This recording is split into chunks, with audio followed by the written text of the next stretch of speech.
The Republic army was enormous and came with dozens of branches that a clone could potentially be conscripted for. In saying this, some were more desirable than others and harbored far fewer dangers than many of the occupations that one could be assigned to. Throughout this video, we'll be highlighting in our opinion 3 of the safest military branches that one could be drafted into. For anyone wondering if there is a video opposite to this that details 3 of the worst jobs that one could be made to do, the link for that will be at the end of the video.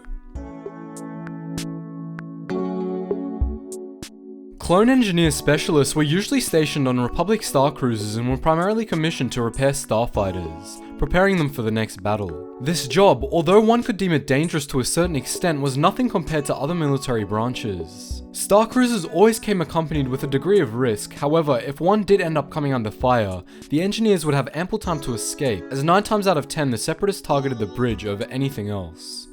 If the bridge is targeted, it means that the ship's admirals and clone navigational officers are in the most danger. Due to the engineers working in the hangar, however, they would have apt warning and would be able to escape before the ship came down. This, however, was not always the case, and clone engineers, despite their apparent safety, could end up being killed in action.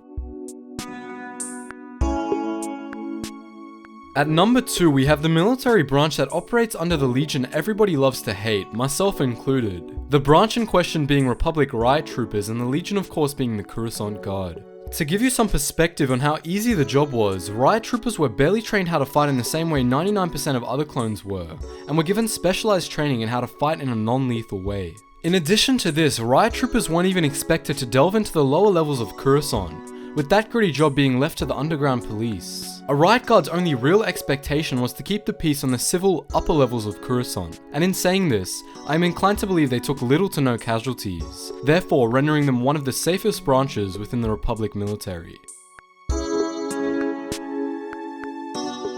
Unlike the clone medics such as Kix that operated on the front lines, clone medical officers were specifically trained and stationed to be on Haven-class medical frigates throughout the entirety of the war. These floating hospitals were usually deep in Republic space, and even if the Separatists wanted to, they couldn't successfully attack the stations, as not only would it be stupid, but also suicidal to travel that deep into Republic space in order to destroy an insignificant medical station. On rare occasions, however, some of these stations did come under threat. However, lightning-quick Republic responses foiled the Separatists almost every time. In saying this, the clones working on these stations truly had one of the easiest jobs within the Republic army.